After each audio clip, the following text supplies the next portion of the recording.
जय श्री राम दोस्तों, आपका स्वागत है ममता हिंदी कहानियां चैनल में। यहाँ पर आपको मिलेंगी दिल को छू जाने वाली प्रेरणादायक कहानियां। अगर आपको हमारी कहानियां पसंद आए तो वीडियो को लाइक करें, चैनल को सब्सक्राइब करें और अपने सुझाव कमेंट में जरूर दें। आपके सहयोग से आपका अपना चैनल ज्यादा से ज्यादा लोगों तक पहुंच पाए। धन्यवाद।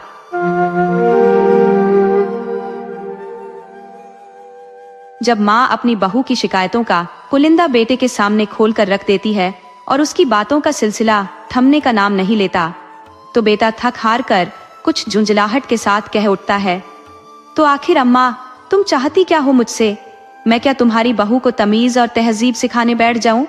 यह तो तुम्हारा काम है। डांटो, समझाओ, जो मन करे वो करो। अगर तुम्हारे प्रयास से वह सलीकेदार हो जाए तो मुझसे ज्यादा खुश कौन होगा?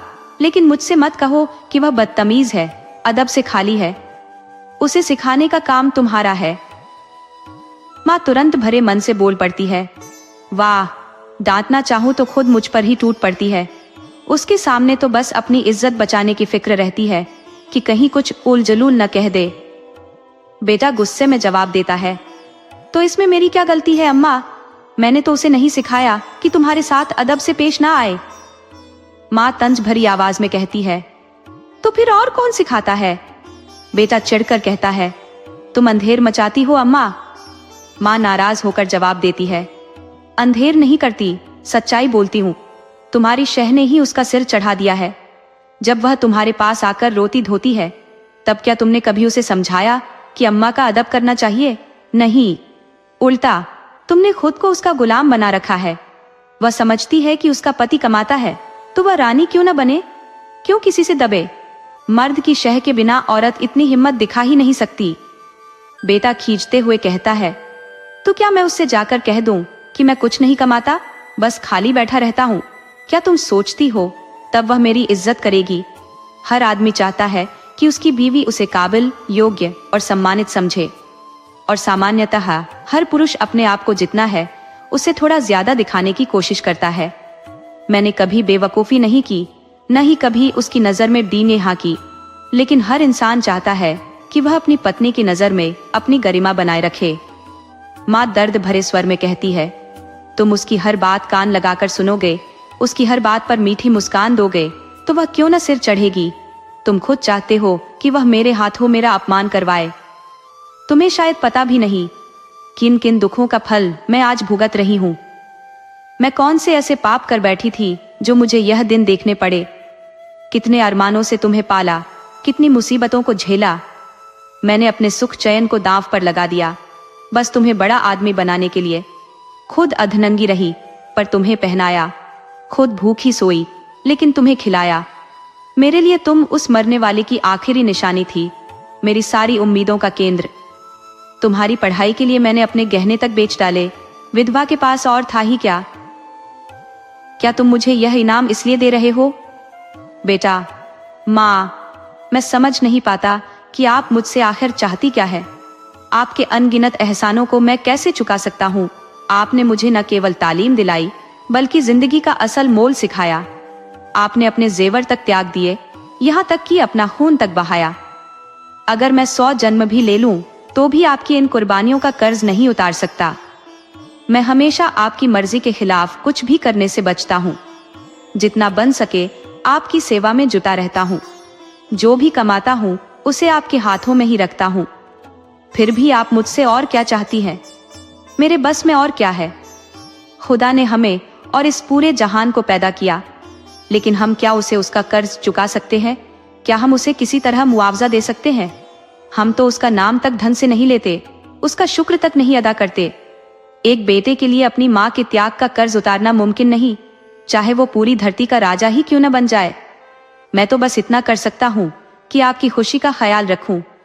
मुझे याद नहीं आता कि मैंने कभी ऐसा कुछ किया हो जिससे आप असंतुष्ट हुई हो। माँ, तुम कहते हो कि तुम मेरी खुशी का ख्याल रखते हो, लेकिन मैं तो तुम्हारे घर में ऐसे रहती हूँ जैसे कोई नौकरानी। तुम्हारी बीवी मेरी तरफ देखती तक नहीं। मैं भी कभी बहू थी, रातों को घंटे भर अपनी सास के शरीर को दबाती थी, उनके सिर में तेल मालिश करती थी और फिर उन्हें दूध पिलाकर सोती थी। लेकिन तुम्हारी पत्नी, वह रात को 9 बजे अपनी किताबें लेकर अपने कमरे में बैठ जाती है, खिड़कियां खोलकर हवा खाती है और उसे इस बात से फर्क नहीं पड़ता कि मैं जीती हूं या मरती हूं। क्या मैंने तुम्हें इसलिए पाला था? बेटा, माँ, अगर आपने मुझे पाला था तो यह सेवा मुझसे लेनी चाहिए थी। आपने मुझसे तो कभी यह मांगा नहीं।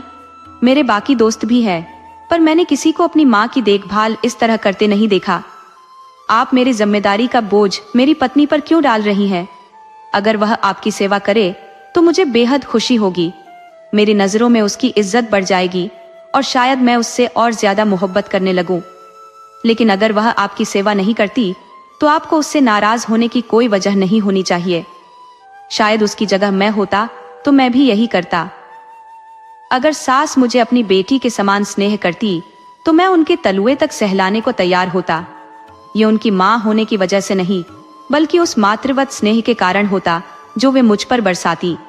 परंतु सच कहूं तो मुझे खुद यह सोचकर अटपटा लगता है कि बहू सास के पांव दबाए। बीते समय में महिलाएं अपने पतियों के पैर दबाया करती थी। यह प्रथा आज भी पूरी तरह से समाप्त नहीं हुई है, किंतु अगर मेरी पत्नी मेरे पैर दबाए तो मुझे आत्मग्लानि होगी। मैं उससे ऐसी कोई सेवा नहीं लेना चाहता जो मैं उसके लिए न कर सकूं। ये रस्में उस युग की याद है जब पत्नी को पति की दासी समझा जाता था, लेकिन अब समय बदल गया है। मेरे लिए पति और पत्नी समान है, कम से कम मैं तो ऐसा ही मानता हूँ। माँ, मैं कहती हूँ कि तुमने ही उसे ये किताबें पढ़ा पढ़ा कर सिर पर चढ़ा दिया है। ऐसा लगता है जैसे तुम मुझसे दुश्मनी पाल बैठे हो। ऐसी निर्लज्ज, ऐसी बदजुबान और ऐसी उजड़ लड़की इस दुनिया में कोई और नहीं होगी। घर में मोहल्ले की महिलाएं आती रहती हैं, पर ये न जाने किन गमवारों में पली है कि किसी का आदर सत्कार करना तो दूर, कमरे से बाहर तक नहीं निकलती। कभी कभी जब वे खुद उसके कमरे में चली जाती है तो ये चारपाई पर लेटी रहती है, प्रणाम तक नहीं करती। चरण छूने की तो बात ही छोड़ो। बेटा, वे देविया तुमसे मिलने आती होंगी। तुम्हारे और उनके बीच क्या बातें होती होंगी ये तो मुझे नहीं पता, लेकिन अगर बहू उसमें दखल दे तो मैं उसे बदतमीज ही कहूंगा। मैं ये कभी पसंद नहीं करूंगा कि जब मैं अपने दोस्तों के साथ बातचीत कर रहा हूं तो तुम या बहू वहां आकर खड़ी हो जाओ। इसी तरह जब वह अपनी सहेलियों के साथ बैठी हो तो मैं बिना बुलाए वहां नहीं जाता। ये आजकल का शिष्टाचार है। माँ, तुम तो हर बात में उसका ही पक्ष लेते हो बेटा। न जाने उसने कौन सी मंत्र सुंघा दी है तुम्हें। मैं यह नहीं कह रही कि वह हमारी बातचीत में दखल दे, लेकिन बड़ों का सम्मान करना तो सीखना चाहिए। बेटा, कैसे? माँ, वह आए, पल्लू से चरण छुए, प्रणाम करे, पान खिलाए, पंखा जले। ऐसी बातों से बहू का सम्मान बढ़ता है, लोग उसकी सराहना करते हैं। वरना सब यही कहेंगे कि बहू को घमंड हो गया है, किसी से सीधे मुंह बात तक नहीं करती। बेटा, सोचते हुए, हाँ, यह उसका दोष है, मैं उसे समझा दूंगा। माँ, प्रसन्न होकर, मैं सच कहती हूँ बेटा, वह चारपाई से उठती तक नहीं। सभी महिलाएं उसकी निंदा करती है और मैं शर्म के मारे पानी पानी हो जाती हूँ, लेकिन उसे तो जैसे शर्म छू भी नहीं गई है। बेटा, मुझे यह समझ नहीं आता कि हर बार तुम क्यों उसकी गलतियों की जिम्मेदारी अपने ऊपर ले लेती हो। दफ्तर में मुझ पर न जाने कितनी बार सख्त लहजे में बातें होती है, रोज हिसाब किताब लिया जाता है, लेकिन तुम्हारी तरफ से हमेशा मेरे लिए सहानुभूति रहती है। क्या तुम यह सोचती हो कि अफसरों को मुझसे कोई निजी दुश्मनी है जो वह जानबूझकर मुझे तंग करते हैं, या वे विक्षिप्त हो गए हैं जो बेवजह मुझ पर बरसते रहते हैं? नहीं, बात सीधी है। मैं अपने काम में फुर्तीला नहीं हूँ, गलती करता हूँ, काम में सुस्ती और लापरवाही दिखाता हूँ। जब अफसर सामने से हटते हैं तब मैं या तो अखबार पढ़ने लग जाता हूँ या ताश खेलने बैठ जाता हूँ। उस समय यह ख्याल क्यों नहीं रहता कि काम पड़ा हुआ है, यह तो तय है कि बाद में अफसर डांटेंगे ही। हम सिर झुकाकर सुन लेते हैं और सोचते हैं कि बस अब बात खत्म हो गई, लेकिन ऐसी आदतें सुधरती नहीं। तुम फिर भी मुझे दोषी मानते हुए मेरा पक्ष लेती हो, और अगर तुम्हारे हाथ में हो तो तुम बड़े बाबू को मुझसे सवाल जवाब करने के अपराध में शायद काले पानी की सजा दिलवा दो। माँ, मुस्कुराते हुए, अगर मेरे बेटे को कोई सजा देगा तो क्या मैं उसे फूलों की माला पहनाऊंगी? बेटा, हर बेटा अपनी माँ से इसी तरह की दया और स्नेह की उम्मीद करता है, और सच में सभी माताएं अपने बच्चों के दोषों पर पर्दा डाल देती हैं, लेकिन जब बात बहुओं की आती है तो उनका हृदय इतना कठोर क्यों हो जाता है, ये मेरी समझ से बाहर है। जब दूसरी औरतें तुम्हारी बहू पर ताना मारे या उस पर उंगली उठाए, तब तुम्हारे मातृ प्रेम का धर्म यह होना चाहिए कि तुम उसकी तरफ से माफी मांगो, कोई न कोई कारण बनाओ और उनकी नजरों में उसकी इज्जत बढ़ाने की कोशिश करो। लेकिन तुम क्यों उनके अपमान में शामिल हो जाती हो? तुम्हें क्यों उसके तिरस्कार में आनंद आता है? मैं भी हर किसी ब्राह्मण या बड़े बुजुर्ग का अंधा सम्मान नहीं करता। मैं ऐसे व्यक्ति के सामने सिर नहीं झुका सकता जिसके प्रति मेरे मन में सच्ची श्रद्धा ना हो। केवल सफेद बाल, झुर्रियों वाली त्वचा, पोपला मुंह या झुकी हुई कमर किसी को आदर का पात्र नहीं बना सकती। न ही जनेऊ, तिलक या पंडित और शर्मा की उपाधि किसी के सम्मान का आधार हो सकती है। मैं इस अंधे सम्मान को नैतिक अपराध मानता हूँ। मैं उसी का आदर करूंगा जो मन, वचन और कर्म से हर दृष्टि से सम्मान के योग्य हो, जिसे मैं जानता हूँ कि वह मक्कारी करता है, स्वार्थ साधता है और दूसरों की बुराई करता है, जिसे मैं देखता हूँ कि वह रिश्वतखोरी, सूदखोरी और खुशामद से कमाई करता है। अगर वह ब्रह्मा की आयु लेकर भी मेरे सामने आए तो भी मैं उसे प्रणाम नहीं करूंगा। बेटा, तुम इसे मेरा घमंड कह सकती हो, पर यह मेरी मजबूरी है। जब तक मेरे दिल से इज्जत का भाव न उपजे, मेरा सिर भी झुकने वाला नहीं। हो सकता है तुम्हारी बहू के दिल में भी उन औरतों के लिए सम्मान ना हो। मैं भी उनमें से कुछ को जानता हूँ। वे भले ही बड़े घरों की हों, लेकिन उनके दिल और ख्यालात तंग है। कोई चुगली में माहिर है तो कोई मक्खनबाजी में। किसी को गाली गलौज की आदत है तो कोई जलन और ईर्ष्या से भरी हुई। सबकी सोच पुरानी रूढ़ियों में जकड़ी है और किसी ने अपने घर को शांति का स्थान नहीं रहने दिया। अगर तुम्हारी बहू ऐसी औरतों के सामने सिर नहीं झुकाती तो मैं इसे उसकी गलती नहीं मानता। माँ, अच्छा बेटा, अब बहुत हो गया। देख लेना, तुम्हारी यही रानी एक दिन तुम्हें चूल्हा जलाने और झाड़ू लगाने पर मजबूर कर देगी। औरतों को ज्यादा सिर चढ़ाना ठीक नहीं। हद है बेहयाई की। बूढ़ी सास खाना पकाए और जवान बहू आराम से उपन्यास पढ़े। बेटा, यह बात तो गलत है और मैं कभी नहीं चाहूंगा कि तुम खाना बनाओ और वह उपन्यास पढ़े, चाहे वह प्रेमचंद के ही उपन्यास क्यों ना हो। लेकिन हमें यह भी समझना होगा कि उसने अपने घर में कभी रसोई नहीं की। वहां महाराज खाना बनाते थे। अगर चूल्हे के पास जाने से ही उसका सिर दर्द करने लगता है तो उसे मजबूर करना अन्याय होगा। मुझे लगता है कि जैसे जैसे उसे हमारे घर की स्थिति का एहसास होगा, वह खुद ही बदल जाएगी। ये उसके घर वालों की गलती है कि उन्होंने उसकी शादी किसी अमीर परिवार में नहीं की। हमने भी गलती की कि अपनी असली हालत उनसे छिपाई और यह दिखाया कि हम पुराने रईस हैं। अब हम कैसे कहें कि वह खाना बनाए, बर्तन धोए या झाड़ू लगाए? हमने जो चालाकी की थी, अब उसका नतीजा हमें भुगतना पड़ेगा। हमारी भलाई इसी में है कि हम उसे सहानुभूति और विनम्रता से अपना लें। उसे यह महसूस करने दें कि भले ही उसे दौलत न मिली हो, पर उसे अच्छे इंसान मिले हैं। अगर हमने उससे यह संतोष भी छीन लिया तो सोचो उसके दिल को कितनी चोट पहुंचेगी। हो सकता है वह हमसे घृणा करने लगे। माँ, उसके घर वालों को जब इतनी जरूरत थी तब हमारे यहाँ रिश्ता किया। हम कोई उनसे भीख मांगने गए थे? बेटा, अगर उन्हें लड़के की जरूरत थी तो हमें भी पैसे और लड़की दोनों की दरकार थी। माँ, यहाँ के बड़े बड़े खानदानी लोग हमारे साथ रिश्ता जोड़ने को तैयार थे। बेटा, क्योंकि हमने अमीरी का दिखावा कर रखा है। अगर घर की सच्चाई सामने आ जाए तो कोई झांकने भी ना आए। माँ, तो तुम्हारे ससुराल वाले भी कौन से खानदानी अमीर है? थोड़ी वकालत चल गई तो खुद को रईस समझने लगे, वरना तुम्हारे ससुर के पिता मेरे सामने हुक्कामदारी करते थे और उनकी बेटी का यह हाल है कि रसोई में घुसते ही सिर दर्द का बहाना करती है। अच्छे घरों की लड़कियां भी गरीब घरों में आती है और वहां की हालत समझकर उसी के हिसाब से ढल जाती है। पर इस लड़की ने हमारे घर को अपना समझा ही नहीं। बेटा, जब तुम उसे समझने का मौका दोगी तभी तो वह समझेगी। जिस घर में हर वक्त डांट फटकार और कड़वी बातें सुनने को मिले, वह उसे अपना घर कैसे मानेगी? घर तो वह है जहां स्नेह और अपनापन मिले। कोई भी लड़की ससुराल आते ही सास को अपनी माँ नहीं मान सकती। वह तभी माँ मानेगी जब सास उसे अपनी बेटी से भी ज्यादा प्यारा समझे। माँ, अच्छा अब चुप हो जाओ, मेरी जान मत जलाओ, ये आज का जमाना ही ऐसा है। लड़के अपनी बीवी का चेहरा क्या देख लेते हैं, उनकी गुलामी करने लगते हैं। ये बहुएं न जाने कौन सा जादू सीख कर आती है। ये हाल है कि आधे दिन तक सोई रहती है। ऐसी कुलच्छनी बहू का तो मुंह भी देखना पाप है। बेटा, लेकिन अम्मा, मैं भी तो देर से उठता हूँ, मुझे तो तुमने कभी कुछ नहीं कहा। माँ, हर बात में उसकी बराबरी मत करो। बेटा, ये उसके साथ सरासर नाइंसाफी है। जब तक वह इस घर को अपना न मान ले, वह मेहमान है और मेहमान की खातिर की जाती है, उसके दोष नहीं गिनाए जाते। माँ, भगवान करे किसी के घर ऐसी बहू ना आए।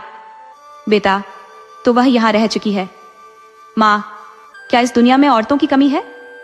बेटा, औरतों की कमी नहीं, लेकिन इंसानियत और समझदारी रखने वाली देवियों की कमी जरूर है।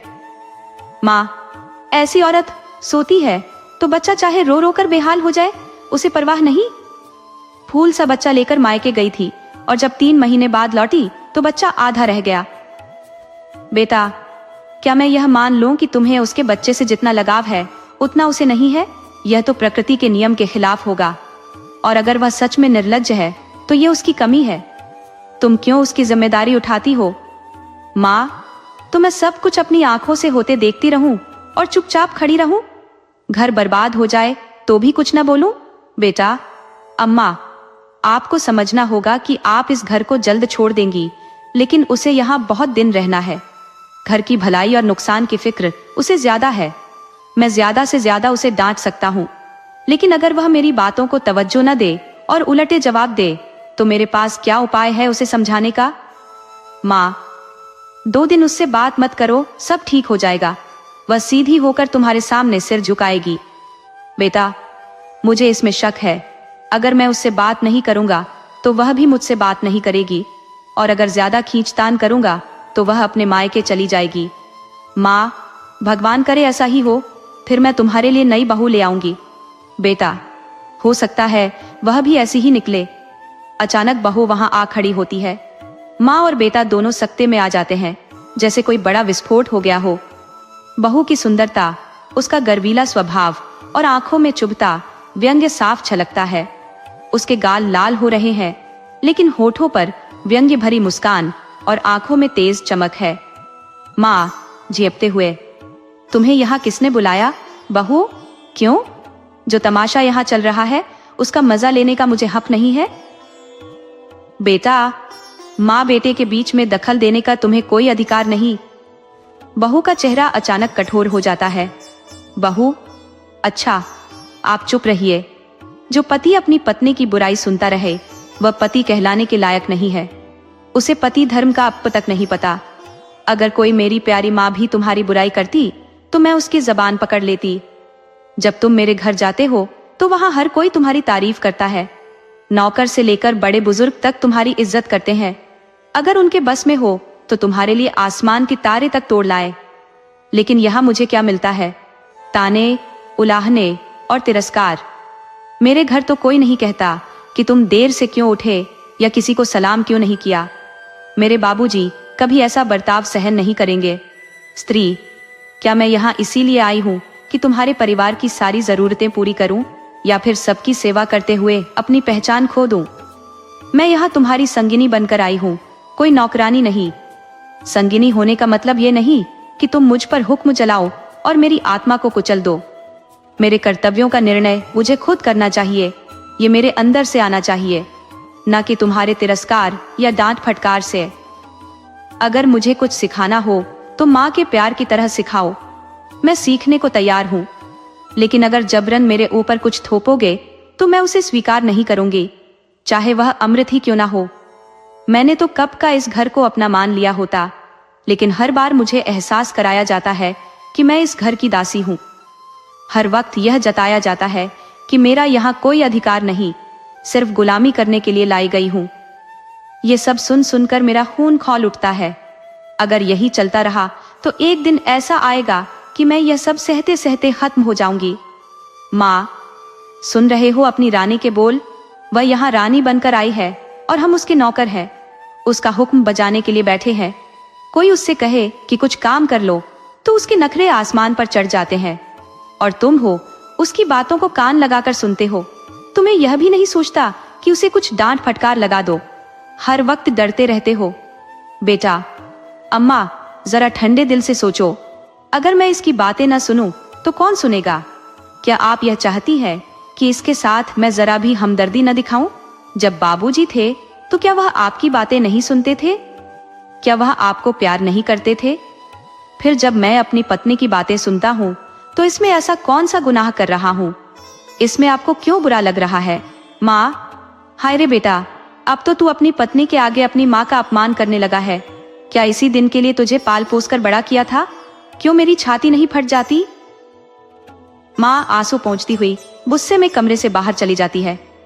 पति पत्नी दोनों उसे देखते रहते हैं और उनके चेहरे पर कौतूहल के भाव धीरे धीरे सहानुभूति में बदल जाते हैं।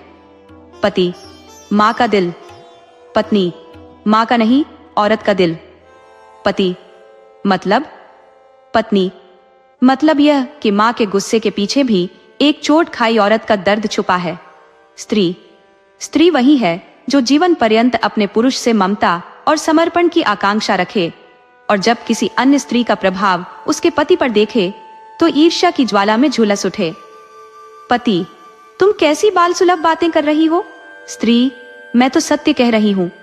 पति, तुम्हारी दृष्टि और सोच बिल्कुल भ्रामक है। इसका असल अनुभव तुम्हें तब होगा जब तुम स्वयं सास बनोगी। स्त्री, मैंने ठान लिया है कि मैं सास बनूंगी ही नहीं। बेटा स्वावलंबी हो जाए, विवाह कर ले और अपना घर गृहस्थी संभाले। बहू से मेरा कोई लेना देना नहीं होगा। पति, क्या तुम्हें तनिक भी यह आकांक्षा नहीं कि तुम्हारा बेटा गुणवान हो, तुम्हारी बहू लक्ष्मी का स्वरूप हो और दोनों का जीवन सुखमय हो? स्त्री, क्या मैं माँ नहीं हूँ? पति, माँ और सास में क्या कोई भेद नहीं है? स्त्री, उतना ही भेद है जितना धरती और आकाश में। माँ स्नेह करती है जबकि सास शासन करती है। चाहे स्त्री कितनी भी करुणा, सहनशीलता और सज्जनता की मूर्ति क्यों न हो, सास बनने पर वह जैसे क्रोधाग्नि की मूरत बन जाती है। जिसे पुत्र से जितना अधिक प्रेम होता है, वह बहू पर उतने ही अधिक कठोर अनुशासन के डंडे चलाती है। मुझे अपने आप पर भी विश्वास नहीं है। अधिकार पाते ही कौन मदमस्त नहीं होता। इसलिए मैंने निर्णय लिया है कि मैं सास नहीं बनूंगी। स्त्रियों की दास्ता सासों की वजह से स्थिर है। जिस दिन सासों का अंत होगा, उसी दिन स्त्रियों की दास्ता समाप्त हो जाएगी। पति, मेरा तो यह मानना है कि अगर तुम थोड़ी समझदारी दिखाओ तो माँ पर भी अधिकार जमा सकती हो। हमारी बातों पर तुम्हारा ध्यान गया? स्त्री, बिना सुने ही मैंने अनुमान लगा लिया कि वही बहू के रोने धोने की बातें हो रही होंगी। पति, नहीं नहीं, तुम पूरी तरह गलत हो। आज माँ के स्वभाव में मैंने अभूतपूर्व परिवर्तन देखा, जैसे वह अपनी कठोरताओं पर पश्चाताप कर रही हो। हालांकि प्रत्यक्ष रूप से नहीं, संकेतों में। अब तक वह तुमसे इसलिए नाराज रहती थी कि तुम देर से उठती हो। अब उन्हें शायद यह चिंता हो रही है कि कहीं सुबह जल्दी उठने से तुम्हें ठंड न लग जाए। वह तुम्हारे लिए पानी गर्म करने का आदेश दे रही थी। स्त्री, आश्चर्य से, सचमुच? पति, हाँ, सुनकर मैं भी अचंभित था। स्त्री, तो अब मैं मुंह अंधेरे उठूंगी। ऐसी ठंड मुझे क्या ही लग जाएगी। लेकिन तुम मुझे बहका तो नहीं रहे? पति, अब तुम्हारी इस शंका का क्या उपचार? इंसान को कभी कभी अपने अन्याय पर खेद हो ही जाता है। स्त्री, तुम्हारे मुख से ऐसी बात सुनकर तो जैसे मेरे कानों में अमृत घुल गया। अब मैं सुबह जल्दी उठ जाया करूंगी। वह मेरे लिए क्यों पानी गर्म करेंगी? मैं स्वयं कर लिया करूंगी। इंसान यदि ठान ले तो कुछ भी असंभव नहीं। पति, मुझे उनकी बातों को सुन सुनकर ऐसा आभास हो रहा था मानो कोई दैवी संकेत उनकी आत्मा को झकझोर कर जगा गया हो। जो कभी तुम्हारे अलहड़पन और चंचलता पर खींच उठती थी, अब वह उसे भी सहजता से स्वीकार कर रही है। पहले चाहती थी कि कोई बुजुर्ग घर में आए जिससे तुम उनके पैर छूकर अपनी मर्यादा दिखाओ, लेकिन शायद अब उन्हें यह समझ आने लगा है कि इस उम्र में अलहड़ता स्वाभाविक होती है। शायद उन्हें अपनी युवावस्था याद आने लगी है। कह रही थी, यही तो उम्र होती है सजने संवरने, हंसने खेलने और मस्ती करने की। बूढ़ियों का तो दिन भर तांता लगा रहता है, कोई कितनी बार उनके पैर छुए और क्यों छुए? वे कौन सी बड़ी देवी है? स्त्री, ये सुनकर तो मेरा मन खुशी से फूला नहीं समा रहा। पति, मुझे भी यकीन नहीं हो रहा था, लगा जैसे सपना देख रहा हूं। स्त्री, अब तो वह सही रास्ते पर आ गई है। पति, इसे किसी दैवी प्रेरणा से कम नहीं समझा जा सकता।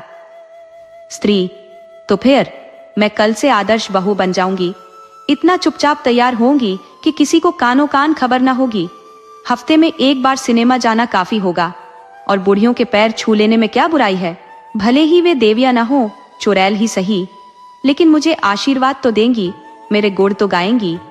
पति, सिनेमा का तो उन्होंने नाम तक नहीं लिया। स्त्री, तुम्हें जो इसका चाव है, अब तुम्हें भी अकेले नहीं जाने दूंगी। पति, लेकिन जरा सोचो, तुमने कितनी उच्च शिक्षा हासिल की है और तुम्हारा खानदान इतना प्रतिष्ठित है। इन बूढ़ी खूसटों के पैर छूना तुम्हें शोभा नहीं देगा। स्त्री, क्या उच्च शिक्षा का अर्थ यह है कि हम दूसरों को हीन समझे? बूढ़े चाहे जितने मूर्ख क्यों ना हो, परंतु जीवन का अनुभव तो उनके पास होता ही है, और कुल की इज्जत तो हमेशा विनम्रता और सद्व्यवहार से बढ़ती है, न कि हेकड़ी और अकड़ से। पति, मुझे तो सबसे अधिक आश्चर्य इस बात पर हो रहा है कि उनका हृदय परिवर्तन इतनी जल्दी कैसे हो गया। अब उन्हें यह बात भी अनुचित लगती है कि बहुएं सास के पैर दबाएं, उनकी साड़ियां धोए या उनके शरीर में मालिश करे। कह रही थी, बहू कोई दासी नहीं है कि सास के पैरों पर झुकी रहे। स्त्री, सच में मेरी सौगंध खाओ। पति, हाँ जी, 16 आने सच कह रहा हूं। और तो और, अब वह तुम्हें खाना पकाने भी नहीं देंगी। कह रही थी, जब बहू के सिर में दर्द हो तो क्यों उसे परेशान किया जाए, कोई महाराज रख लो। स्त्री, प्रसन्नता से झूमते हुए, मैं तो ऐसा महसूस कर रही हूं जैसे किसी आकाश गंगा में विचरण कर रही हूं। ऐसी सास के तो चरण धोकर पीने चाहिए। लेकिन तुमने कभी पूछा नहीं कि पहले वह मुझे इतनी कढ़ाई से क्यों हकीम बनाने पर तुली रहती थी? पति, यह पूछने से भला मैं कैसे चूकता। बोली, मैं तो पहले ठीक थी, हमेशा खाना पकाया तो बहू क्यों न पकाए, पर अब उनकी समझ में यह बात आने लगी है कि वह साधारण परिवार की बेटी थी, जबकि तुम एक समृद्ध घराने की बहू हो। स्त्री, अम्मान जी दिल की नेक है, मैं उन्हें माफ करने योग्य मानती हूँ। देखो, जिस माहौल में हम बड़े होते हैं उसे पल भर में बदल देना आसान नहीं होता। उनके जीवन का अधिकांश भाग जिन परंपराओं और रूढ़ियों के साथ गुजरा है, उन्हें पूरी तरह त्यागना किसी के लिए भी सरल नहीं। वह तो फिर भी बहुत सहिष्णु है। और सुनो, अभी महाराज मत रखो, खामख्वाह खर्च क्यों बढ़ाना। जब तरक्की होगी तब सोचेंगे, फिलहाल मैं ही रसोई संभाल लूंगी। 3-4 लोगों का खाना ही तो बनाना है। अगर मेरी वजह से अम्माओं को थोड़ा आराम मिले तो इसमें क्या बुरा है। हाँ, कोई मुझे दबाने की कोशिश करे तो मुझसे अधिक कठोर कोई नहीं। पति, मगर यह मुझे अच्छा नहीं लगेगा कि तुम रात में अम्मा के पांव दबाने बैठो। स्त्री, इसमें बुरा लगने की क्या बात है। जब वह मेरे लिए इतना सोचती है तो मुझे भी उनका ख्याल रखना चाहिए। जिस दिन मैं उनके पांव दबाने लगूंगी वह मुझ पर जान छिड़कने लगेंगी। आखिर बहू बेटी का सुख उन्हें भी तो महसूस हो। बड़ों की सेवा में कभी छोटाई नहीं होती।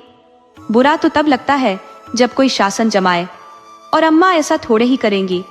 यह तो निस्वार्थ प्रेम की बात होगी। पति, अब तो अम्मा को तुम्हारी खर्चीली आदतें भी नागवार नहीं लगती। कह रही थी, पैसे रुपये बहू के हाथ में दे दिया करो। स्त्री, छिड़कर तो नहीं कहा। पति, नहीं नहीं, वह तो बड़े प्यार से कह रही थी। अब उन्हें यह सोचकर चिंता होती है कि कहीं उनके पास पैसे रहने से तुम्हें असुविधा तो नहीं हो रही। तुम्हें बार बार उनसे मांगने में झिझक भी होती होगी और डर भी लगता होगा कि अपनी जरूरतों को दबाना पड़े। स्त्री, अरे भैया, मैं इस जिम्मेदारी में अभी नहीं पड़ने वाली। तुम्हारी आमदनी थोड़ी सी है, अगर जल्दी खर्च हो गई तो महीने का खर्चा पूरा करना भारी हो जाएगा। कम में गुजारा करने की कला तो अम्मान जी को बखूबी आती है। मेरी तो ऐसी कोई खास जरूरतें भी नहीं है। मैं तो बस अम्मान जी को तंग करने के लिए ही कभी कभी रुपए मांग लिया करती थी। मेरे पास तो खुद 100-50 रुपए पड़े रहते हैं। बाबूजी जब चिट्ठी भेजते हैं तो उसमें 10-20 के नोट भी डाल देते हैं। मगर अब मुझे अपने खर्चों पर लगाम लगानी होगी। आखिर बाबूजी कब तक सहारा देंगे? और यह भी अच्छी बात नहीं कि मैं बार बार उन पर बोझ बनती रहूं। पति, देख लेना अब अम्मा तुम्हें कितना दुलार करेंगी। स्त्री, और तुम भी देखना मैं उनकी कितनी सेवा करती हूं। पति, मगर शुरुआत तो उन्होंने की है। स्त्री, सोचने में उन्होंने पहल की, लेकिन व्यवहार में तो पहला कदम मेरा ही होगा। खाना पकाने का वक्त हो गया है, मैं चलती हूँ। कोई खास चीज खाने का मन है? पति, तुम्हारे हाथों की साधारण रोटियां भी मुझे पकवान जैसा आनंद देंगी। स्त्री, अब तो तुम मजाक पर उतर आए हो।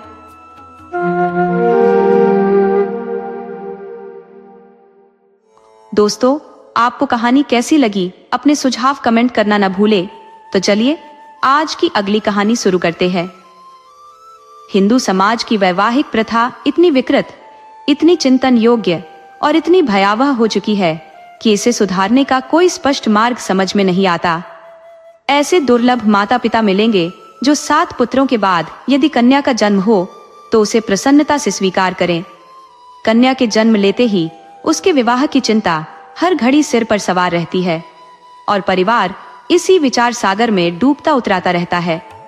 स्थिति इतनी हतोत्साहित करने वाली और दारुण हो चुकी है कि ऐसे माता पिताओं की कमी नहीं जो कन्या की मृत्यु पर मन ही मन राहत महसूस करते हैं, जैसे कोई बड़ी बाधा हट गई हो। इस त्रासदी का मुख्य कारण है दहेज प्रथा की बढ़ती हुई प्रवृत्ति, जो दिन ब दिन एक विकराल रूप लेती जा रही है। ऐसा प्रतीत होता है जैसे यह दर वर्षा ऋतु में बाढ़ की तरह हर सीमा को तोड़ती जा रही हो। एक समय था जब दहेज के रूप में 1 या 2 हजार रुपए केवल बड़े घरों तक सीमित थे। साधारण परिवारों में 500 से 1000 रुपए में विवाह संपन्न हो जाते थे। लेकिन आज मामूली विवाह भी 3 से 4 हजार रुपये से कम में संभव नहीं। खर्चों का यह हाल है और वहीं दूसरी ओर शिक्षित समाज की निर्धनता और दरिद्रता बढ़ती ही जा रही है। इसका क्या परिणाम होगा यह ईश्वर ही जानता है। पुत्र चाहे दर्जनों हों, माता पिता को उनकी चिंता नहीं होती। पुत्रों का विवाह उनके लिए एक अनिवार्यता नहीं है, यह एक वैकल्पिक विषय बन गया है। माता पिता कह देते हैं, खाओ, कमाओ और अपनी कमाई से विवाह कर लो। बेटों की कुचरित्रता को समाज में कलंक नहीं समझा जाता, लेकिन कन्या का विवाह करना ही पड़ेगा। यह जिम्मेदारी से भागने का कोई मार्ग नहीं। यदि विवाह में विलंब हुआ और कन्या के पांव कहीं फिसल गए तो पूरे परिवार की प्रतिष्ठा धूल में मिल जाती है। समाज में अपमानित होकर जीना पड़ता है। यदि यह घटना छिपाई जा सके तो ठीक, अन्यथा माता पिता और परिजनों के लिए संसार में मुंह दिखाने लायक स्थिति नहीं रहती। यह अपमान इतना असहनीय होता है कि इसकी तुलना किसी और विपत्ति से नहीं की जा सकती। विडंबना यह है कि जो लोग अपनी बेटियों के विवाह की कठिनाइयों को झेल चुके होते हैं, वही अपने बेटों के विवाह के समय पूरी तरह भूल जाते हैं कि उन्होंने खुद क्या झेला था। वे न केवल सहानुभूति दिखाने में असफल रहते हैं, बल्कि जो कष्ट उन्होंने भोगते थे उसका चक्रवृद्धि ब्याज के साथ हिसाब बेटे के विवाह में वसूल करने को तत्पर रहते हैं। कई माता पिता इस चिंता में ऐसे उलझ जाते हैं कि किसी तरह जिम्मेदारी टालने के लिए अपनी बेटी को उम्रदराज व्यक्ति से ब्याहने को मजबूर हो जाते हैं। पात्र अपात्र का मूल्यांकन करने का समय कहाँ, बस हड़बड़ी और दबाव का माहौल बना रहता है। मुंशी गुलजारी लाल भी ऐसे ही एक अभागे पिता थे। उनकी आर्थिक स्थिति खराब नहीं थी। वकालत से महीने के 250 रुपये कमा लेते थे, परंतु खानदानी मर्यादा के चलते फिजूल खर्ची पर रोक नहीं लगा पाते थे। स्वभाव से उदार, रिश्तेदारों का सत्कार करना और मित्रों की आवभगत करना उनके लिए अनिवार्य था। इसके अलावा ईश्वर की कृपा से 2 पुत्र भी थे जिनकी परवरिश और शिक्षा का खर्च उनकी कमर तोड़ रहा था। पहली बेटी का विवाह उनके लिए पहाड़ जैसा मुश्किल काम बन गया था। उनकी इच्छा थी कि बेटी का रिश्ता एक अच्छे घर में हो, वरना समाज ताने देगा। लेकिन अच्छे घर के लिए कम से कम 5000 रुपए का इंतजाम करना जरूरी था। दूसरी ओर बेटी की उम्र बढ़ती जा रही थी। वह दिन ब दिन सुंदरता में चांद को मात देने लगी, जबकि बेटों को देखकर ऐसा लगता था जैसे सूखे का रोग लग गया हो। काफी प्रयासों के बाद एक रिश्ता मिला। लड़के का पिता आबकारी विभाग में 400 रुपए का अधिकारी था और लड़का पढ़ा लिखा था। परंतु समस्या ये थी कि लड़का साफ कहता था, मैं शादी नहीं करूंगा। लड़के के पिता ने उसे समझाने की बहुत कोशिश की, मुंशी जी ने भी समझाया, लेकिन वह अपनी जिद पर अड़ा रहा। उसका कहना था, यह मेरी इच्छा है। लड़का परिवार का इकलौता था और उसके माता पिता की प्रबल इच्छा थी कि वह शादी करे। मजबूरी में फलदान की रस्म रखी गई, लेकिन लड़के के पिता ने साफ कर दिया कि यदि लड़का अंततः नहीं माना तो फलदान लौटा दिया जाएगा। गुलजारी लाल की पत्नी ने चिंतित होकर पूछा, क्या तुमने लड़के से अकेले में बात नहीं की? गुलजारी लाल बोले, बात की थी। वह रोने लगा, फिर कुछ कहे बिना उठकर चला गया। मैं तो उसके पैरों तक गिर पड़ा, पर उसने कुछ नहीं कहा। पत्नी ने व्याकुल होकर कहा, देखो, इस लड़की की वजह से हमें कितना कुछ झेलना पड़ रहा है। गुलजारी लाल ने भारी मन से जवाब दिया, आजकल के लड़कों का यही हाल है। अंग्रेजी किताबों में पढ़ते हैं कि विदेशों में कितने लोग अविवाहित रहते हैं। बस वही ख्याल इन पर हावी हो जाता है कि शादी के बिना जिंदगी ज्यादा सुखद और शांतिमय रहती है। इन्हें लगता है कि सारी परेशानियों की जड़ शादी ही है। मैं भी जब कॉलेज के दिनों में था, अक्सर यही सोचता था कि शादी ब्याह के झंझट में न पड़कर अकेला रहूंगा और खुलकर जिंदगी का लुत्फ उठाऊंगा। पत्नी ने तपाक से कहा, असल में यही तो सच है। शादी ही तो सारी परेशानियों की जड़ है। अगर तुमने शादी न की होती तो ये सब चिंताएं क्यों होती? और अगर मैं भी कुंवारी रहती तो सुकून से जिंदगी बिताती। इसके लगभग 1 महीने बाद मुंशी गुलजारी लाल को वर से एक पत्र प्राप्त हुआ। पत्र में लिखा था, पूज्यवर, सादर प्रणाम। मैं इस समय बड़े असमंजस में पड़कर आपसे पत्र लिखने की धृष्टता कर रहा हूँ। कृपया इसे क्षमा करें। आपके यहाँ से लौटने के बाद से मेरे माता पिता मुझ पर शादी के लिए तरह तरह के दबाव डाल रहे हैं। माँ आंसुओं में डूब जाती है और पिताजी गुस्से में आ जाते हैं। उनका मानना है कि मैं केवल अपनी जिद के कारण विवाह से भाग रहा हूँ।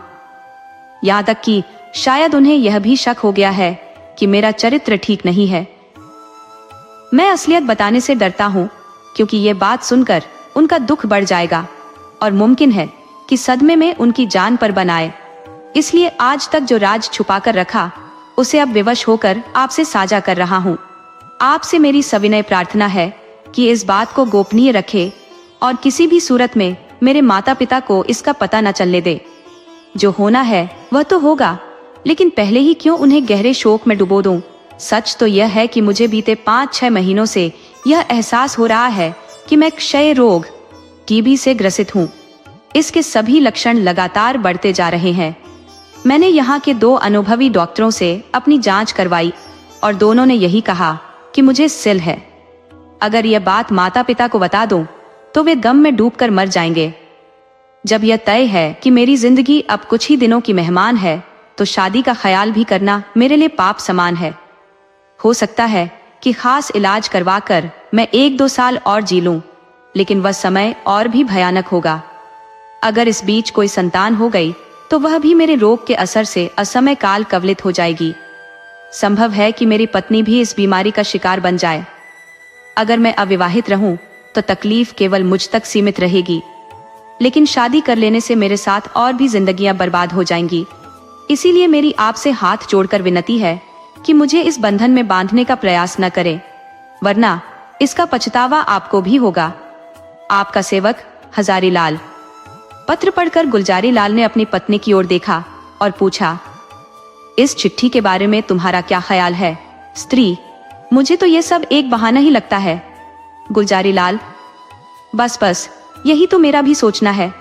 उसने सोचा होगा कि बीमारी का बहाना बनाकर बात टाल दूंगा और सब खुद ही शांत हो जाएंगे। असल में बीमारी वमी कुछ नहीं है। मैंने खुद देखा है, चेहरा तो एकदम दमक रहा था। बीमार की हालत तो छिपती नहीं है। स्त्री, भगवान का नाम लेकर शादी कर दो। भाग्य विधाता कौन बनकर बैठा है? गुलजारी लाल, यही तो मैं भी सोच रहा हूँ। स्त्री, लेकिन एक बार किसी डॉक्टर से लड़के को दिखा लो। कहीं सच में ये बीमारी हुई तो अम्बा की जिंदगी बर्बाद हो जाएगी।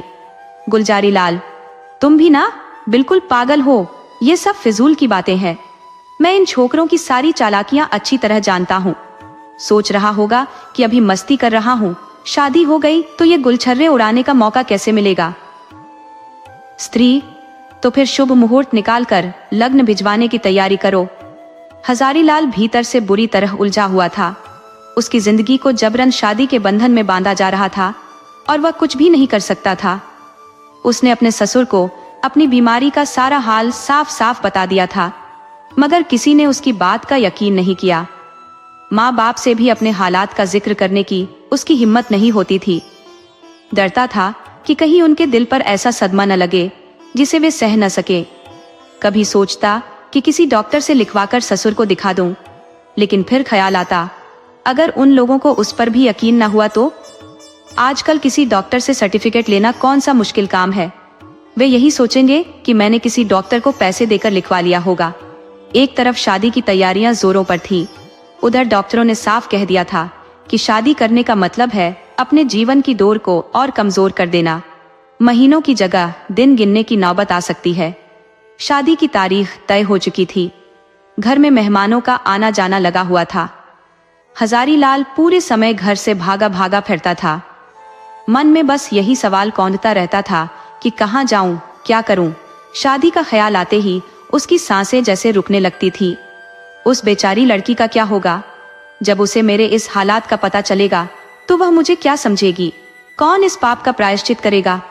नहीं, मैं उस अबला के साथ ऐसा अन्याय नहीं कर सकता। उसे वैधव्य के दुख में धकेलना तो घोर पाप होगा। मेरी जिंदगी ही क्या है? आज नहीं तो कल, कल नहीं तो परसों, मरना तो तय है। तो क्यों ना आज ही मरकर इस सब को खत्म कर दूं। आज ही अपने जीवन के साथ साथ इन चिंताओं और दुखों का भी अंत कर दूं। पिताजी रोएंगे, माँ शायद यह सदमा सह न सकेंगी, लेकिन कम से कम एक मासूम लड़की का जीवन तो बच जाएगा। मेरे बाद किसी और की जिंदगी तो इस तरह नहीं तबाह होगी। क्यों न जाकर पिताजी से सब साफ साफ कह दूं। हो सकता है कि वह कुछ दिनों तक परेशान रहे, अम्मा भी 2-4 दिन तक भूखी प्यासी रह जाए, लेकिन अगर उनके इस दुख से एक मासूम लड़की का जीवन बच सकता है तो यह बड़ा त्याग नहीं होगा। यही सोचकर वह धीरे धीरे उठकर पिता के पास पहुंचा और उनके सामने खड़ा हो गया। रात के 10 बज चुके थे। बाबू दरबारीलाल चारपाई पर लेटे हुए आराम फरमा रहे थे और हुक्का गुड़गुड़ा रहे थे। आज का पूरा दिन उन्होंने शादी की तैयारियों में बिताया था। शामियाना फाइनल किया, बाजे वालों को बयाना दिया, आतिशबाजी और साज सज्जा का इंतजाम किया। दिन भर भाग दौड़ के बाद अब कुछ पल आराम के लिए लेटे ही थे कि अचानक हजारीलाल को सामने खड़ा देखकर चौंक पड़े। हजारीलाल का उतरा हुआ चेहरा, आंखों में नमी और चिंता से झुका हुआ सिर देखकर वह थोड़े परेशान हुए। पूछने लगे, क्या हुआ बेटा, तबीयत तो ठीक है? इतने गुमसुम क्यों हो? हजारीलाल थोड़ी हिचकिचाहट के साथ बोला, पिताजी, मुझे आपसे कुछ कहना है, लेकिन डर है कि आप नाराज ना हो जाएं। दरबारी लाल ने उसकी तरफ ध्यान से देखा और बोले, समझ गया, वही पुरानी बात है ना, अगर उससे अलग कोई बात हो तो खुलकर कहो। हजारीलाल ने सिर झुकाकर कहा, जी, उसी विषय पर कुछ कहना है। दरबारी लाल ने बात काटते हुए कहा, यही कहना चाहते हो कि मुझे इस रिश्ते में मत बांधिए, मैं इसके लायक नहीं हूँ, ये जिम्मेदारी मुझसे नहीं संभलेगी, ये बंधन मेरी जान पर भारी पड़ जाएगा वगैरह वगैरह, या फिर कुछ नया कहना है? हजारीलाल ने गंभीरता से कहा, पिताजी, बात थोड़ी अलग है, मैं आपकी आज्ञा मानने को तैयार हूँ, लेकिन एक सच है जिसे मैंने अब तक आपसे छिपाया था, अब वह बात बता देना चाहता हूँ, उसके बाद आप जो भी निर्णय करेंगे वह मुझे स्वीकार होगा। इसके बाद हजारीलाल ने डॉक्टरों की राय और अपनी हालत विस्तार से समझाई। उसने अंत में कहा, पिताजी, इस स्थिति में मुझे पूरा भरोसा है कि आप मुझसे शादी करने की जिद नहीं करेंगे। दरबारी लाल ने ध्यान से बेटे की बात सुनी, लेकिन उसकी बातों पर यकीन करना मुश्किल था। उन्होंने उसके चेहरे पर एक बार गौर किया, न तो कोई कमजोरी दिखी, न कोई बीमारी का लक्षण। फिर भी उन्होंने अपनी शंका और अविश्वास को छिपाते हुए गहरी सोच में कुछ देर बिताया। थोड़ी देर बाद उन्होंने गंभीर आवाज में कहा, बेटा, इस हालत में तो शादी करना और भी जरूरी हो जाता है। भगवान न करे कि हम वह बुरा दिन देखें, लेकिन अगर ऐसा कुछ हुआ तो कम से कम तुम्हारी कोई निशानी तो रह जाएगी। अगर भगवान ने संतान दी तो वही हमारे बुढ़ापे का सहारा होगी। उसके चेहरे को देखकर दिल को थोड़ा सुकून मिलेगा और जीवन में एक सहारा तो होगा। आगे क्या होगा यह तो कोई नहीं जानता। डॉक्टर किसी की किस्मत की लकीरों को पढ़ने की ताकत नहीं रखते, ईश्वर की माया अनंत है और उसे समझना इंसान के बस की बात नहीं।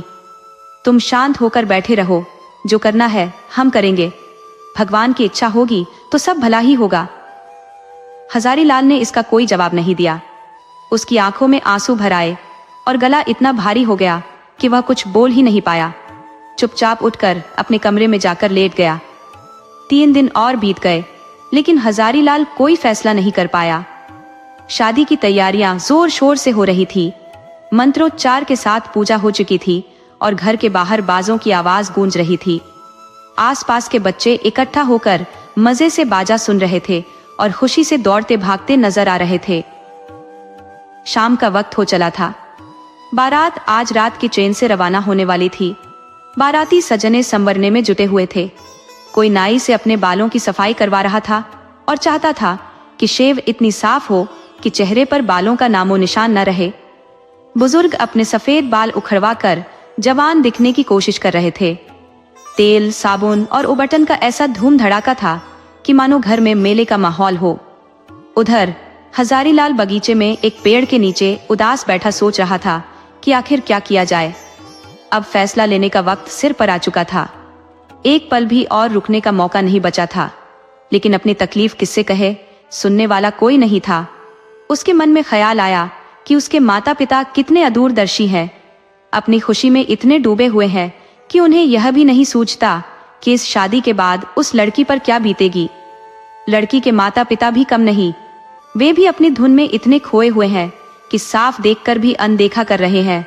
सब जानते हुए भी कुछ मानने को तैयार नहीं। ये शादी है? कदापि नहीं। ये तो लड़की को कुएं में धकेलने जैसा है, उसे आग के हवाले करने जैसा है, कुंद छुरे से धीरे धीरे उसका गला रेतने जैसा है। ऐसी कोई यातना भी इतनी पीड़ादायक नहीं होगी जितनी यह जबरन शादी। और उसके माता पिता, क्या वे सच में माता पिता कहलाने लायक हैं? नहीं, हरगिज नहीं। वे तो अपनी बेटी के सबसे बड़े दुश्मन है, कसाई है, बद्धिक है, हत्यारे हैं। क्या ऐसे लोगों के लिए कोई सजा नहीं होनी चाहिए? जो लोग अपनी ही प्रिय संतान के जीवन का अंत कर देते हैं, उनके लिए कोई सजा क्यों नहीं है? समाज भी उनके खिलाफ खड़ा नहीं होता, कोई कुछ कहने की हिम्मत तक नहीं करता। ये सोचकर हजारीलाल गहरी सांस लेते हुए उठा और अकेले ही एक दिशा में चल पड़ा। उसके चेहरे पर अजीब सा दृढ़ निश्चय झलक रहा था। उसने अपने बलिदान से इस संकट को हल करने का संकल्प कर लिया था। मौत का भय जैसे उसके लिए बेमानी हो चुका था।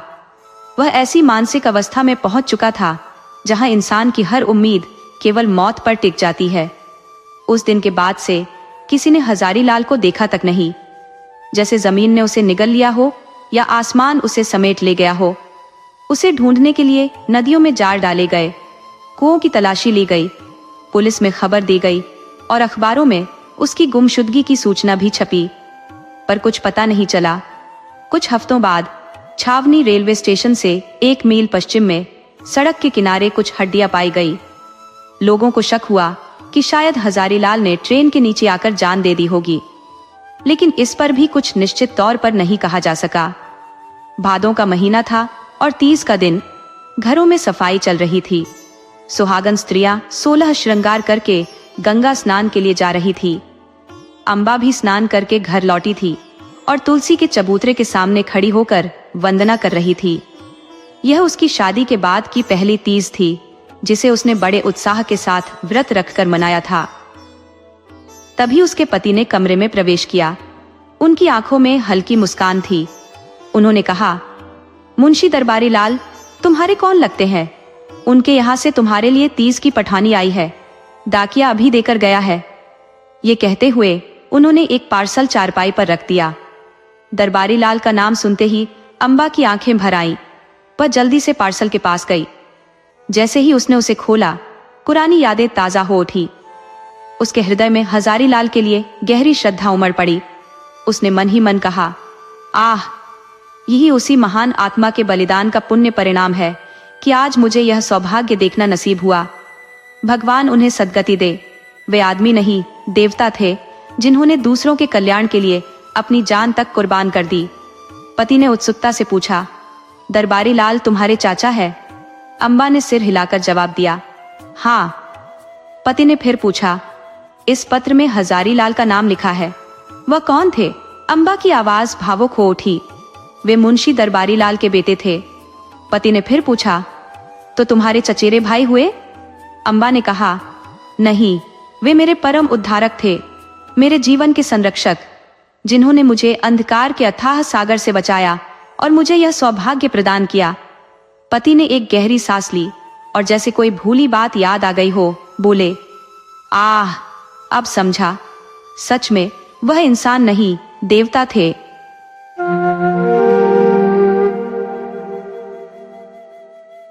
दोस्तों, आपको कहानी कैसी लगी? अपने सुझाव कमेंट करना न भूले। तो चलिए आज की अगली कहानी शुरू करते हैं। परशुराम। वहीं रुक जाओ दालान में। मर्यादा। क्यों? क्या मुझ में कोई अपवित्रता आ गई है? परशुराम। पहले यह स्पष्ट करो कि इतने दिनों तक तुम कहाँ थी, किसके साथ थी, किस परिस्थिति में रही और यहाँ तक किसके साथ पहुंची, इसके बाद ही कुछ सोचा जाएगा। मर्यादा। क्या इन सवालों का जवाब देने का यही उचित समय है? फिर अवसर नहीं मिलेगा? परशुराम। हाँ, यही समय है। तुम नदी से मेरे साथ ही बाहर निकली थी, कुछ समय तक मेरे पीछे पीछे भी चल रही थी। मैं बार बार पलटकर तुम्हें देखता भी रहा, लेकिन अचानक तुम कहाँ गायब हो गई? मर्यादा। तुम्हें याद नहीं, नागा साधुओं का एक दल सामने आ गया था। भीड़ और धक्का मुक्की में लोग इधर उधर भागने लगे। मैं भी उसी धक्के में पता नहीं किस ओर चली गई। जब भीड़ थोड़ी कम हुई तो तुम्हें ढूंढने लगी, बासु का नाम लेकर पुकारा भी, पर तुम कहीं नजर नहीं आए। परशुराम। फिर क्या हुआ? मर्यादा। मैं वहीं किनारे बैठकर रोने लगी। समझ नहीं आ रहा था कि अब कहाँ जाऊं। किसी से सहायता मांगने में डर लग रहा था। संध्या तक वहीं बैठी रोती रही। परशुराम। इतनी लंबी कहानी क्यों सुना रही हो? उसके बाद क्या हुआ? मर्यादा। संध्या के समय एक युवक ने आकर मुझसे पूछा, तुम्हारे घर के लोग खो गए हैं? मैंने कहा, हाँ। उसने तुम्हारा नाम और पता पूछा और अपनी किताब में लिख लिया। फिर उसने कहा, मेरे साथ चलो, मैं तुम्हें तुम्हारे घर पहुंचा दूंगा। परशुराम। वह कौन था? मर्यादा। वह वहां की सेवा समिति का एक स्वयंसेवक था। परशुराम। तो तुम उसके साथ चल पड़ी?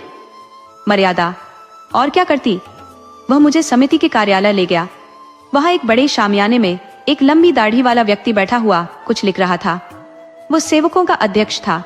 वहां और भी कई सेवक खड़े थे। उन्होंने मेरा पता रजिस्टर में दर्ज कर लिया और मुझे एक अलग शामियाने में भेज दिया, जहां अन्य खोई हुई महिलाएं बैठी थी। परशुराम। तुमने उसी वक्त अध्यक्ष से यह क्यों नहीं कहा कि तुम्हें घर भिजवा दे? मर्यादा।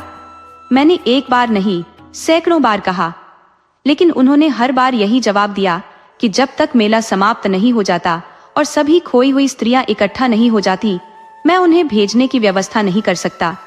उनके पास न पर्याप्त लोग थे न धन। परशुराम। धन की क्या कमी थी? कोई सोने की चीज बेच देती तो पर्याप्त पैसे मिल जाते। मर्यादा। आदमी तो नहीं थे। परशुराम। तुमने कहा था कि खर्च की कोई चिंता न करूं, तुम अपने गहने बेचकर पैसे दे दोगी। मर्यादा। नहीं, मैंने ऐसा कुछ नहीं कहा था। परशुराम। तो फिर उस स्थिति में भी तुम्हारे लिए गहने इतने जरूरी थे? मर्यादा। नहीं, लेकिन बाकी स्त्रियों ने समझाया कि डरने की कोई बात नहीं है। सब जल्दी घर जाना चाहती थी, मगर क्या किया जा सकता था? तब मैं भी चुप हो गई। परशुराम। और अगर बाकी स्त्रियां कुएं में कूद जाती तो तुम भी कूद जाती? मर्यादा। मुझे पता था कि ये लोग धर्म के नाते मेरी मदद कर रहे हैं, मेरे नौकर या मजदूर नहीं है। फिर मैं किस अधिकार से उनसे आग्रह करती? और फिर वहां अन्य स्त्रियों को देखकर मुझे थोड़ा साहस भी मिला। परशुराम। हाँ, इससे बेहतर दिलासा और क्या हो सकता था? अच्छा, वहां कितने दिन ये सुकून का आनंद लिया? मेला तो अगले दिन ही समाप्त हो गया होगा। मर्यादा। रात भर मैं अन्य स्त्रियों के साथ उसी शामियाने में रही। परशुराम। अच्छा, तुमने मुझे तार क्यों नहीं भिजवाया? मर्यादा। मैंने सोचा, जब ये लोग मुझे पहुंचाने की बात कह रहे हैं तो तार देने की क्या जरूरत? परशुराम। ठीक है, रात भर वहीं रुकी। युवक बार बार अंदर आते जाते रहे होंगे? मर्यादा। नहीं, केवल एक बार एक सेवक भोजन के लिए पूछने आया था। जब हमने सबने मना कर दिया तो वह चला गया और फिर कोई नहीं आया। मैं रात भर जागती रही। परशुराम, मैं मानने को तैयार नहीं कि इतने युवक वहां थे और कोई अंदर नहीं गया होगा। समिति के लोग साधु संत तो नहीं होते, और वह दाढ़ी वाला अध्यक्ष, वह तो जरूर देखभाल करने गया होगा। मर्यादा, हाँ, वे आते थे, लेकिन दरवाजे से ही पूछकर लौट जाते थे। जब एक महिला के पेट में दर्द होने लगा तो दवाएं देने के लिए 2-3 बार आए। परशुराम, वही तो, मैं इन चतुरों की चालें समझता हूँ, खास तौर से तिलक मालाधारी दाढ़ी वालों की। तो वे साहब कई बार दवा लेकर आए, तुम्हारे पेट में तो दर्द नहीं हुआ था। मर्यादा, तुम एक साधु पर झूठा इल्जाम लगा रहे हो। वे उम्र में मेरे पिता के समान थे और अपनी निगाह हमेशा नीची रखते थे। परशुराम, हाँ, वहां तो बस देवता ही इकट्ठे थे। खैर, तुमने रात वहीं बिताई। अगले दिन क्या हुआ? मर्यादा, अगले दिन भी वहीं रही। एक स्वयंसेवक हमें मुख्य तीर्थ स्थलों के दर्शन कराने ले गया। दोपहर में लौटकर सबने भोजन किया। परशुराम, तो वहां तो तुमने खूब सैर सपाटा किया होगा और कोई परेशानी भी नहीं हुई? खाना खाकर गीत गाना भी हुआ होगा? मर्यादा, गाने वाने की बात तो नहीं हुई, पर हाँ, सब औरतें अपने अपने दुख दर्द ही सुनाती रहीं। शाम होते होते मेला समाप्त हो गया तो 2 स्वयंसेवक हम सबको स्टेशन तक छोड़ने आए। परशुराम, लेकिन तुम तो आज 7वें दिन घर पहुंची हो, और वह भी अकेली। मर्यादा, स्टेशन पर एक बड़ी अजीब दुर्घटना हो गई थी। परशुराम, हाँ, यह तो मुझे पहले ही अंदेशा था। आखिर हुआ क्या? मर्यादा, जब स्वयंसेवक टिकट लेने गया तो एक आदमी ने आकर उससे कहा, यह गोपीनाथ धर्मशाला में एक बाबूजी ठहरे हैं, उनकी पत्नी खो गई है। उनका हुलिया ऐसा वैसा है, लंबे चौड़े, गोरे चिट्टे, लखनऊ में जबाई टीले पर मकान है। उसने तुम्हारा इतना सटीक वर्णन किया कि मैं विश्वास कर बैठी। मैं सामने आकर बोली, क्या तुम बाबूजी को जानते हो? उसने हंसते हुए कहा, जानता नहीं तो तुम्हें ढूंढने की माता। उसने कहा, तुम्हारा बच्चा रो रो कर बेहाल है। बाकी स्त्रियां भी कहने लगी, जाओ, तुम्हारे पति परेशान हो रहे होंगे। स्वयंसेवक ने भी कुछ सवाल जवाब कर मुझे उसके साथ भेज दिया। मुझे क्या पता था कि मैं किसी धोखेबाज के चंगुल में फंसने जा रही हूँ। दिल में तो बस ये खुशी थी कि अब बासु को देखूंगी और तुम्हारे दर्शन होंगे। शायद यही उत्साह मेरी समझदारी पर भारी पड़ गया। परशुराम, तो तुम उसकी बातों में आ गई? वह आखिर था कौन? मर्यादा, कौन था? ये क्या कहूं, मुझे तो लगता है वह कोई दलाल था। परशुराम, तुम्हें इतना भी नहीं सूझा कि उससे कहो, जाकर बाबूजी को बुला लाओ? मर्यादा, जब दुर्भाग्य सिर पर होता है तो इंसान की बुद्धि साथ छोड़ देती है। परशुराम, कोई आ रहा है? मर्यादा, मैं बाथरूम में छिप जाती हूँ। भाभी प्रवेश करती है। भाभी, भैया, क्या अब तक सोए नहीं? 10 तो बज चुके होंगे। परशुराम, वासुदेव अब भी रोते रोते सो गया है। भाभी, उसे देखने का मन कर रहा था। कुछ मर्यादा का पता चला? वैसे अब अगर वह मिल भी जाए तो किस काम की? घर से निकली औरत तो थान से छूटी घोड़ी जैसी होती है, बेलगाम और बेकाबू। परशुराम, आहत स्वर में, कहां से कहां तक ले जाकर मैंने उसे नहलाया था। भाभी, मुस्कुराते हुए, होनहार भैया, होनहार। अच्छा, मैं चलती हूं। मर्यादा बाहर आती है। मर्यादा, होनहार नहीं, तुम्हारी साजिश है। वासुदेव को दुलारने के बहाने तुम इस घर पर कब्जा जमाना चाहती हो। परशुराम, बकवास मत करो। बताओ, वह दलाल तुम्हें कहां लेकर गया? मर्यादा, स्वामी जी, आपसे यह कहते हुए मेरी आत्मा कांप रही है। परशुराम, तो यहां आने की भी तुम्हें लज्जा आनी चाहिए थी। मर्यादा, मैं ईश्वर को साक्षी मानकर कहती हूं, मैंने उसे अपने पास भी नहीं फटकने दिया। परशुराम, उसका हुलिया बता सकती हो?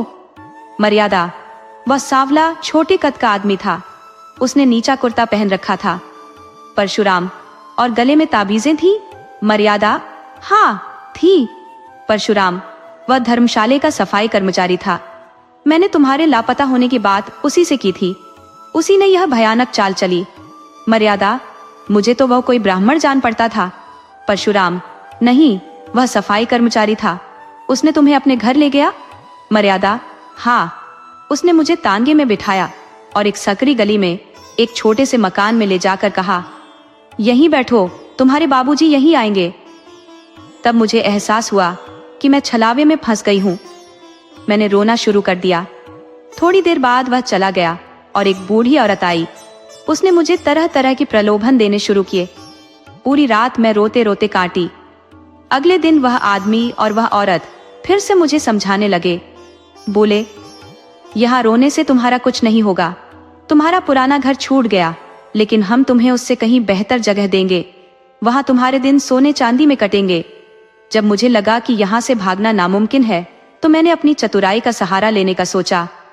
परशुराम, ठीक है, मैं मान लेता हूँ कि तुमने अपनी सतीत्व की रक्षा की, लेकिन मेरा मन अब तुम्हें स्वीकार नहीं कर सकता। तुम मेरे लिए अब वैसी नहीं हो जैसी पहले थी। इस घर में अब तुम्हारे लिए कोई जगह नहीं है। मर्यादा, स्वामी, ऐसा अन्याय मत कीजिए। मैं वही पत्नी हूँ जो पहले थी। कृपा करके मेरी हालत पर विचार कीजिए। परशुराम, मैंने सब सोच लिया है। यह 6 दिन से इसी पर विचार कर रहा हूँ। मैं समाज की परवाह नहीं करता। छुआछूत और देवी देवताओं को भी बहुत पहले छोड़ चुका हूँ। लेकिन जिस स्त्री पर दूसरे पुरुष की नजर पड़ी हो, जो 1 हफ्ते तक न जाने किस हाल में रही हो, उसे अपनाना मेरे लिए संभव नहीं। अगर यह अन्याय है तो ईश्वर की ओर से है। इसमें मेरा दोष नहीं। मर्यादा, मेरी मजबूरी और हालत पर आपकी रत्ती भर भी सहानुभूति नहीं? परशुराम, जहां मन में घृणा हो वहां दया की कोई जगह नहीं। हाँ, मैं अब भी तुम्हारे भरण पोषण की जिम्मेदारी निभाने को तैयार हूँ। परशुराम, जब तक मेरे प्राण है तुम्हारे भोजन और वस्त्र का अभाव नहीं होगा, लेकिन तुम मेरी पत्नी नहीं रह सकती। मर्यादा, अगर किसी ने मुझे छुआ भी हो तो मेरे बेटे का मुख न देखूं। परशुराम, तुम्हारा किसी और मर्द के साथ पल भर का भी एकांत तुम्हारे पतिव्रत को नष्ट करने के लिए काफी है। यह अजीब डोर है, अगर बंधी रहे तो जन्म जन्मांतर तक कायम रहती है, और टूट जाए तो एक पल भी नहीं टिकती। सोचो, अगर किसी मुसलमान ने मुझे जबरदस्ती अपना झूठा खाना खिला दिया होता, तो क्या तुम मुझे अपना पति मानती? मर्यादा, वह तो अलग बात है। परशुराम, नहीं, बात अलग नहीं है। जहां भावना की बात होती है वहां तर्क और न्याय का कोई मतलब नहीं। अगर कोई यह कह दे कि तुम्हारे पानी को किसी मेहतर ने छू लिया है, तो क्या तुम उसे स्वीकार करोगी? अपने दिल पर हाथ रखकर सोचो, मैं तुम्हारे साथ न्याय कर रहा हूँ या अन्याय? मर्यादा, मैं तुम्हारे छुए हुए चीजों को न खाती, तुमसे अलग रहती, लेकिन तुम्हें घर से नहीं निकालती। क्या सिर्फ इसीलिए मुझे ठुकरा रहे हो, क्योंकि तुम घर के मालिक हो और सोचते हो कि मुझे झेल सकते हो? परशुराम, बात यह नहीं है, मैं इतना तुच्छ नहीं हूं। मर्यादा, तो यह तुम्हारा आखिरी फैसला है? परशुराम, हाँ, यही मेरा अंतिम निर्णय है। मर्यादा, जानते हो इसका अंजाम क्या होगा? परशुराम, कुछ हद तक जानता हूं और कुछ हद तक नहीं। मर्यादा, क्या मुझे वासुदेव को ले जाने दोगे? परशुराम, वासुदेव मेरा बेटा है। मर्यादा, क्या उसे आखिरी बार प्यार करने दोगे? परशुराम, मेरी मर्जी से नहीं, अगर तुम्हारी इच्छा हो तो दूर से देख सकती हो। मर्यादा, तो रहने दो, मैं उसे नहीं देखूंगी। मान लूंगी कि मैं विधवा भी हूं और बांझ भी। चलो मन, अब इस घर में गुजारा नहीं हो सकता। चलो, जहां तक किस्मत ले जाए। अगर आपको हमारी कहानियां पसंद आए तो वीडियो को लाइक करें, चैनल को सब्सक्राइब करें और अपने सुझाव कमेंट में जरूर दें। आपके सहयोग से आपका अपना चैनल ज्यादा से ज्यादा लोगों तक पहुंच पाए। धन्यवाद।